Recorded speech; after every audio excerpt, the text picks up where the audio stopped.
Welcome back to the channel everyone. जैसा कि अयाज़ भाई को आप जानते ही होंगे, मेरे चैनल पर इनकी पहले दो गाड़ियों का रिव्यू आप देख चुके हैं। आज एक और गाड़ी हम लेकर आए हैं यहाँ पर, जो कि मेरी बैक साइड पर खड़ी है, मित्सुबिशी पजेरो। तो अयाज़ भाई से हम पूछते हैं कि इस गाड़ी को ख़रीदने का जहन और इस गाड़ी के बारे में इनको कैसे ख्याल है।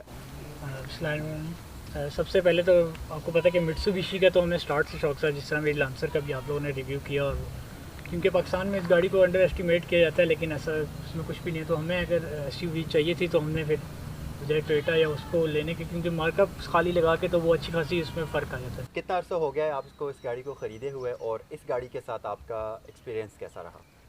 इस गाड़ी को एक्चुअली हमने लिया था, आपको बताता हूँ कि हमारी ग्लोरी जो थी वो भी एक एसयूवी है, वो बुक हुई भी थी। तो अच्छा, एक अयाज़ भाई की मैं बात काट रहा हूँ। इन्होंने DFS के ग्लोरी 580 भी इनके पास मौजूद है। उसका रिव्यू ये समझ लें वो प्रोसेस में है, इंशाल्लाह आपको कुछ ही दिनों में देखने के लिए भी मिलेगा।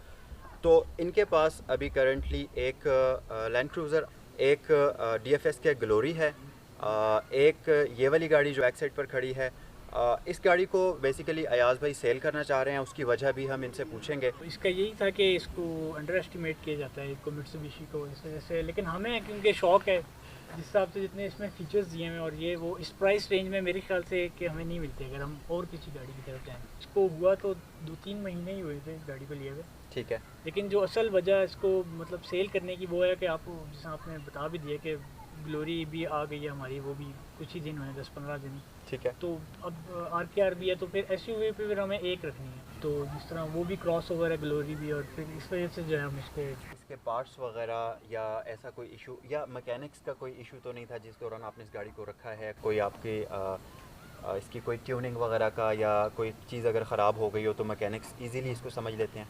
सबसे पहले तो ये है कि मित्सुबिशी को लेके ना लोगों ने एक बस वो फैलाई हुई है कि इसका कुछ नहीं मिल रहा, ये मैकेनिक्स नहीं होंगे, ये कुछ भी नहीं है। इंजन मैकेनिज़्म सेम होता है हर गाड़ी का। डीजल इंजन का जो भी समझने वाला है वो इजीली इस गाड़ी को कर सकता है, जो बाकी डीजल वाले कर रहा है। और नंबर 2, जहाँ तक इसके पार्ट्स की बात है, तो इवन के फेसबुक पे आपको बहुत सारे पेजेस मिलेंगे।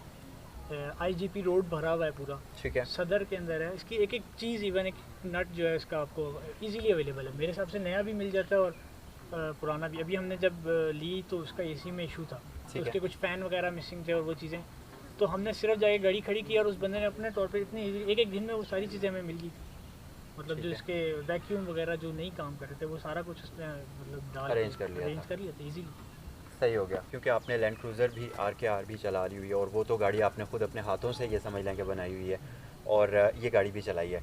तो आपको दोनों में से कौन सी राइड ज़्यादा कंफर्टेबल लगी है? एक्चुअली RKR का अगर बताऊँ तो वो full time of road car है। उसको मज़ा तब आता है जब आप उसको ऑन रोड तो नहीं, जब आप उसको किसी ऐसी जगह लेके जाएं जहाँ पे आम गाड़ियाँ ना जा सकें सड़कों पर। ठीक है। और जबकि ये है कि ये ऑन एंड ऑफ दोनों है। इसको ऑफ पे भी ये मज़ा करती है, बेहतरीन है, और ऑन पे भी जो है ऑब्वियसली इसकी कंफर्टेबल ड्राइव है। दोनों गाड़ियों में से ज़्यादा चलाने का मज़ा किस गाड़ी को आता है, इस गाड़ी को या उस गाड़ी को? कंफर्टेबल के हिसाब से देखें तो मतलब ज़्यादातर रनिंग अगर ऑन रोड है तो फिर तो ऑब्वियसली ये वाली गाड़ी है। और वैसे अगर टर्निंग नेक टर्निंग देखें तो फिर ऑब्वियसली कि वो तैयार हुई हुई है तो लोग ज़्यादा उसको देखते हैं। इस गाड़ी को सेल ये इसलिए कर रहे हैं और लैंड क्रूज़र को इसलिए रखना चाह रहे हैं क्योंकि वो गाड़ी इन्होंने 0 से लेकर 100 तक इन्होंने खुद अपने हाथों से तैयार की है, और क्योंकि बहुत सारी मेमोरीज़ इनकी उस गाड़ी के साथ जुड़ी हुई हैं तो उस गाड़ी को ये नहीं सेल करना चाह रहे।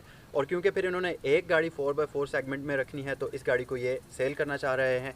प्राइस हम अयाज़ भाई से पूछते हैं। अच्छा, इसमें जब हमने लिया था ना इसको, तो उसमें काफ़ी ज़्यादा, जैसे AC नहीं चल रहा था, टायर्स वगैरह और ये सब चीज़ें, तो उसमें मैं पहले मेंशन ये कर दूं कि हमने AC और इसके जो डीजल पंप वगैरह जो भी नोजल्स वगैरह होती है वो सब हमने ओके करवाई थी। AC पे भी नया कंप्रेसर डला है, नए उसके वो डले हैं, और प्लस इसमें जो टायर्स हैं ये डनलॉप के, ये बिल्कुल नए डले हैं। अच्छा, ये it's worth more than lack.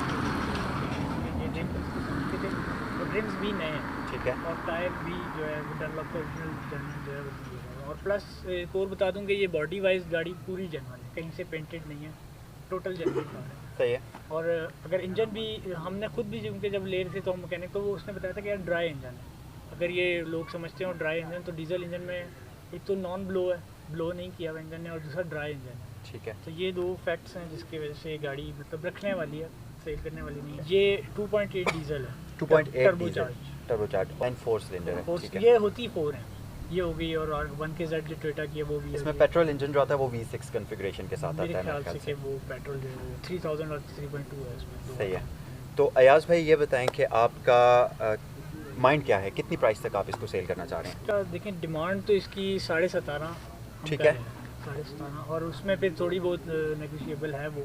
सही है। बट ये कि मेरे ख्याल से 17.5 भी बहुत ज़्यादा आस्किंग नहीं है, क्योंकि अगर गाड़ी की बॉडी टोटल स्टॉक है तो मैं आपको बताता हूँ कि ये अगर हम इवन कि इसके ऊपर अगर ये होती है ना टोयोटा 1KZ जो है वो प्राडो, उसका अगर वो थोड़ी सी इस कंडीशन में और टोटल जेन्युइन हो तो वो 25 तक है सिंपल। एग्जैक्टली। और अगर हम फंक्शंस को और इन चीज़ों को कंपेयर करें तो मेरा नहीं ख्याल कि उसमें इवन के इसमें ज़्यादा होंगे उसमें नहीं होंगे, ये कम होंगे। इसमें जो 4x4 के जो वो हैं पोजीशंस हैं वो भी 4 हैं, और अच्छा। उनमें 2 होती हैं, हाई लो और 2। इसमें 3 4x4 हैं और एक 2 है। इसमें और लैंड क्रूज़र में जो फ़र्क है, जो लोग पूछते हैं कि ये क्यों और लैंड क्रूज़र क्यों, और तो इसमें जो इन दोनों में, क्योंकि बाज़ाहिर लुक वाइज हर चीज़ वाइज ये दोनों गाड़ियाँ सेम है, बट इसमें और उसमें जो मेन जो फ़र्क जो मैंने देखा है कि इसकी जो सस्पेंशन है ये बुश पे है, रबड़ पे। अगर आप गाड़ी को मतलब आपने देखा भी होगा कि आप चलाते हैं तो गाड़ी डोलती भी है। और अगर हम होंडा उसको टोयोटा को कंपेयर करें तो वो बुश पे नहीं है, उसके अंदर लोहे के पार्ट्स आते हैं, ठीक है, जो कि लोग कहते हैं ज़्यादा रिलायबल है। बट ये गाड़ी थोड़ा जल्दी मेंटेनेंस मांग लेती है लेकिन कंफर्टेबल ज़्यादा है, और वो जो है वो फिर लोहे पे वो थोड़ी हार्ड होती है as compare to this one. तो इसलिए वो चलते तो ज़्यादा है लेकिन वो गाड़ी थोड़ी सी ऑन रोड जो है वो थोड़ी हार्ड होती है इसके मुकाबले में। तो जो मेन फ़र्क इन दोनों गाड़ियों में वो है, बाकी तो बॉडी रेशो और हाइट सब चीज़ें तकरीबन इनकी जो है सेम है हर चीज़। तो अभी आपको गाड़ी दिखाते हैं, मित्सुबिशी पजेरो 1992 का मॉडल है और 1998 की रजिस्ट्रेशन है, रावलपिंडी की रजिस्ट्रेशन है इस गाड़ी की। तो आपको गाड़ी के बारे में डिटेल से इन्फॉर्म करते हैं। फ्रंट लुक पहले आप इसकी देख लें। मल्टी रिफ्लेक्टर हैलोजन लैंप्स आते हैं क्रिस्टल लाइट्स में, और यहाँ पर हैलोजन बल्ब में टर्न सिग्नल का ऑप्शन है, और पार्किंग भी हैलोजन लैंप में आपको दी गई है। मेटल के कॉम्बिनेशन के साथ इसका बम्पर डिज़ाइन किया गया है जो कि बॉडी कलर्ड है, और इसकी फ्रंट ग्रिल क्रोम फिनिश में है। मित्सुबिशी का लोगो आपको यहाँ पर मिलता है। उसके अलावा यहाँ पर आपको एक एयर इनटेक मिलता है, और यहाँ पर अगर मैं इसके साइड व्यू मिरर्स की बात करूँ तो इलेक्ट्रॉनिकली कंट्रोल्ड क्रोम फिनिश में इसके साइड व्यू मिरर्स दिए जाते हैं, और टर्न सिग्नल का ऑप्शन आपको यहाँ पर इसके फेंडर के ऊपर दिया गया है।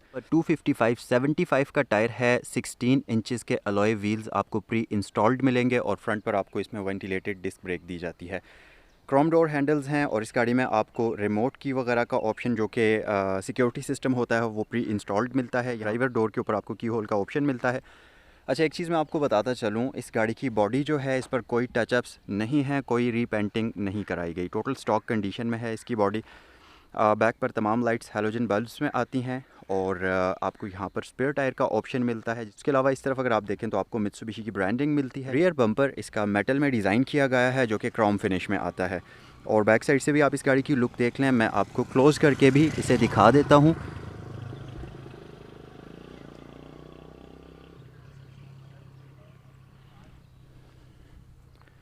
तो चलिए आपको इस गाड़ी का इंटीरियर दिखाते हैं। प्लास्टिक और फैब्रिक के कॉम्बिनेशन में इसका डोर डिज़ाइन किया गया है जैसा कि आप देख सकते हैं, और विंडोज़ को अप एंड डाउन करने के बटन्स हैं, तमाम विंडोज़ इलेक्ट्रिक हैं। उसके अलावा यहाँ पर आपको विंडोज़ को लॉक करने के लिए बटन दिया गया है। डोर लैच आपको यहाँ पर क्रोम में मिलता है। इसका 200 किलोमीटर तक इसकी स्पीड लिमिट की गई है, और 4 व्हील ड्राइव कंट्रोल सिस्टम के बारे में इंफॉर्मेशन आपको यहाँ पर मिलती है। उसके अलावा यहाँ पर फ्यूल इंडिकेटर है और इंजन हीट इंडिकेटर है। इंजन आरपीएम इसमें राइट साइड पर मौजूद है, जैसा कि आप देख सकते हैं। 6000 तक ये गाड़ी रेव करती है, और 5000 से रेड लाइनिंग स्टार्ट हो जाती है। हेडलाइट स्विच इसमें यहाँ पर मौजूद है, और यहाँ पर आपको डिफॉगर के लिए ऑन और ऑफ करने के लिए बटन दिया गया है। अल्टीमीटर यहाँ मौजूद है, इसमें डिफरेंट इंस्ट्रूमेंट्स आपको दिए जाते हैं। उसके अलावा यहाँ पर 2 इवेंट्स दिए गए हैं, और अगर आप देखें तो एक डिजिटल क्लॉक का ऑप्शन है। प्लास्टिक का वुडन स्टाइल में पैनल है जिसके अंदर इस पूरे कंसोल की डिज़ाइनिंग की गई है। मैन्युअली कंट्रोल्ड एसी और हीटर के कंट्रोल्स दिए गए हैं। यहाँ से आप इसके एसी और हीटर को एडजस्ट कर सकते हैं। ऑडियो सिस्टम इसमें प्री इंस्टॉल्ड है जो कि एक प्रॉपर एलसीडी डिस्प्ले के साथ है। यहाँ पर एक ग्रैब हैंडल मिलेगा जिसके ऊपर आपको पजेरो की ब्रांडिंग मिलती है।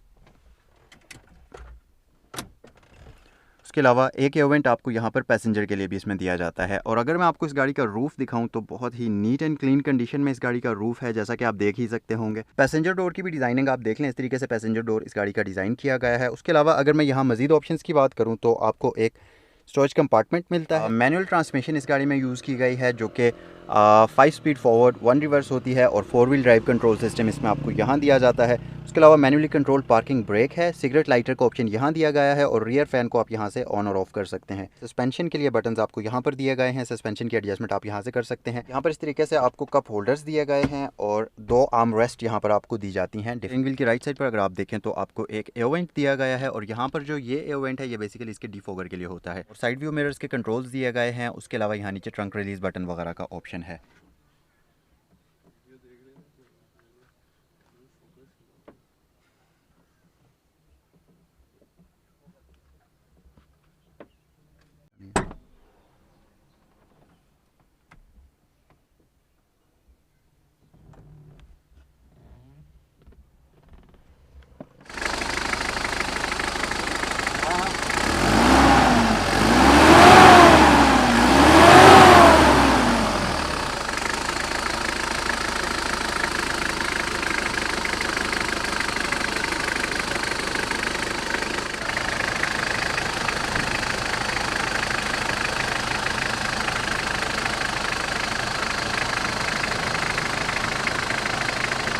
ये था आज का मित्सुबिशी पजेरो 1992 मॉडल का डिटेल्ड रिव्यू। अगर आप इस गाड़ी को ख़रीदना चाहते हैं तो स्क्रीन पर आपको फ़ोन नंबर दिया गया है, इससे मुताल्लिक़ बाकी इन्फॉर्मेशन आप हासिल कर सकते हैं। वीडियो अगर आपको पसंद आई है तो वीडियो को लाइक करिए, अपने दोस्तों के साथ शेयर करिए और इस गाड़ी के बारे में आप क्या सोच रहे हैं कमेंट सेक्शन में अपनी राय से ज़रूर आगाह करें। और मुझे इंस्टाग्राम और फेसबुक पर फॉलो करना मत भूलें ताकि आने वाली नोटिफिकेशंस आप तक पहुँचती रहें। तो नेक्स्ट वीडियो तक इजाज़त दीजिए। अल्लाह हाफ़िज़।